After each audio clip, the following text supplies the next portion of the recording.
De quem seria a falta de conteúdo no coração humano? De quem seria a culpa pela ausência de valores, de princípios e de conceitos de honra e dignidade no âmago da essência humana?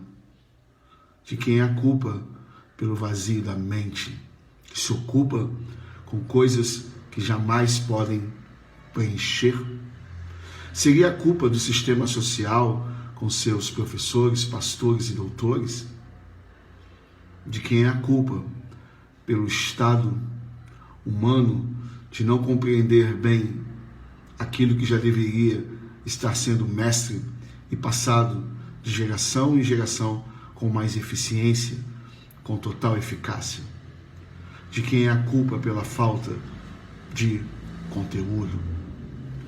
Seriam um dos motivos muito sérios os homens estarem ocupando posições e lacunas e ofícios dos quais nunca tiveram a vocação e nunca estiveram preparados para desenvolverem, para poderem serem agentes de acordo com aquilo que é exigido, e isso por causa da sua volúpia, da sua luxúria, da sua sensualidade em querer estar exatamente onde não deveriam estar, furtando assim o espaço que seria daqueles que realmente foram chamados, capacitados através de dons, através de talentos e de características desenvolvidas para estarem, fazendo com que o quebra-cabeça jamais se encaixe?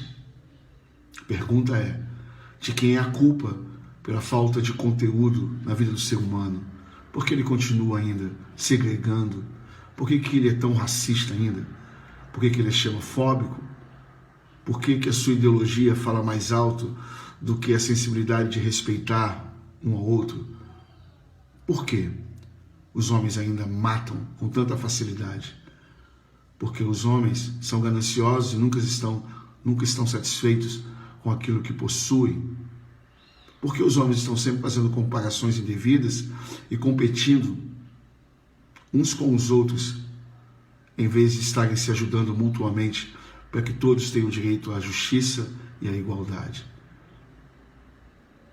O que ocorre que o homem é tão sem conteúdo? Mesmo os que dizem ser um olhar sincero para com as suas ações, para com as suas falas, vemos que eles, na verdade, são hipócritas. Como disse Jesus em Mateus capítulo 23, no versículo 27 e 28, Jesus disse que haviam homens, no caso líderes religiosos, que eram como sepulcros caiados, formosos por fora, mas com ossos mortos por dentro.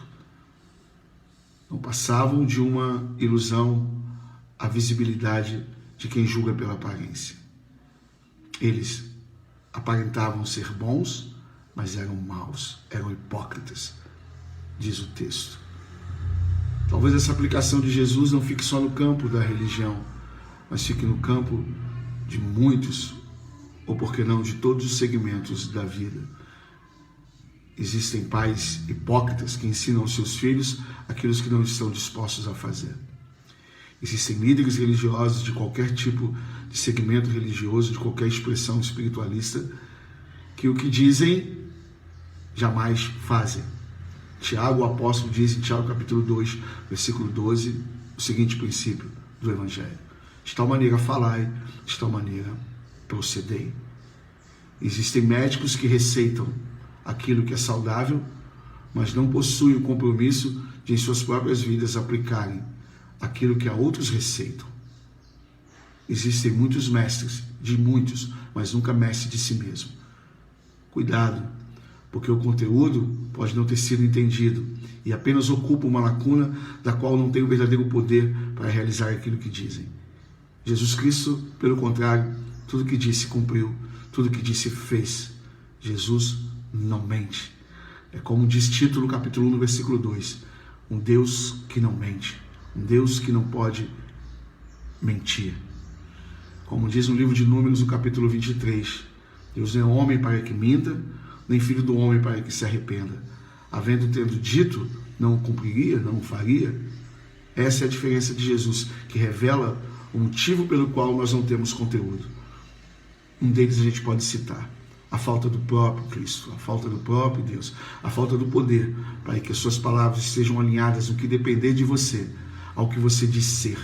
Mas quando as pessoas não sabem o que são, elas criam uma outra imagem que realmente revela aquilo que elas não são, que elas não caminham para ser, e provavelmente não serão, se não tiverem uma mudança muito radical, uma metanoia. Deus, ele é aquele que te mostra quem você é. O apóstolo Paulo diz em Gálatas 6, versículo 3, que se alguém pensa ser alguma coisa não sendo nada, este alguém engana-se a si mesmo. E Jesus não quer que as pessoas sejam como os sepulcros caiados, um bando de hipócritas amontoados, em uma sociedade completamente hipócrita, aparelhada pela mentira, estruturada no engano. Deus, ele é bom, Jesus é bom, e ele não quer que você seja formoso por fora e apodrecido por dentro. Deus te abençoe.